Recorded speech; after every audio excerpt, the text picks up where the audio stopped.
और खबर तफसील से, जहां मौजूदा हालात के बाद सयाहत को बड़ा झटका लगा है। आने वाली श्री अमरनाथ जी यात्रा पुरअमन और किसी हादसे के बगैर गुजरे, इस पर अब हमारा ज़्यादा ध्यान है।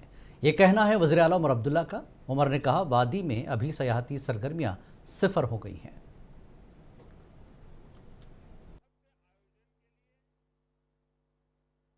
Tourism has been hit quite badly. This summer season of ours is more or less now.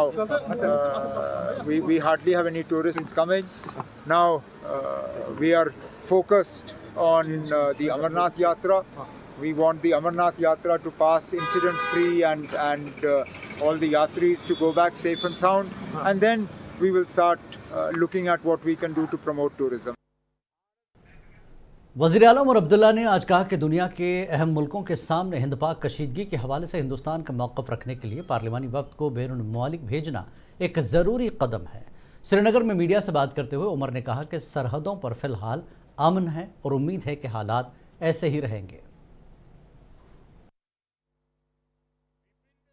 ठीक है ना, ये जहाँ तक मुझे याद है, इससे पहले भी शायद पार्लियामेंट के हमले के बाद अटल बिहारी वाजपेयी साहब की हुकूमत में इसी तरह जब वो ऑपरेशन परिक्रमा रखा गया था, उस दौरान भी कुछ पार्लियामेंट्री डेलीगेशंस जो हैं वो कई मुल्कों में भेजे गए थे।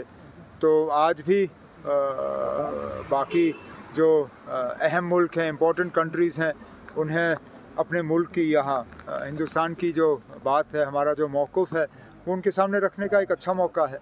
इसमें तमाम पार्टीज़ जो हैं, बड़ी पार्टीज़, उनके नुमाइंदे इन डेलीगेशंस में होंगे और वहाँ जाके बात करेंगे। अब क्यों ना इस चीज़ में पड़ रहे हैं? अभी कोई गोला पड़ा, अभी कहीं बमबारी हुई नहीं हुई ना, फ़िलहाल सीज़ फायर है, आप उसी में मुतमईन रहिए ना।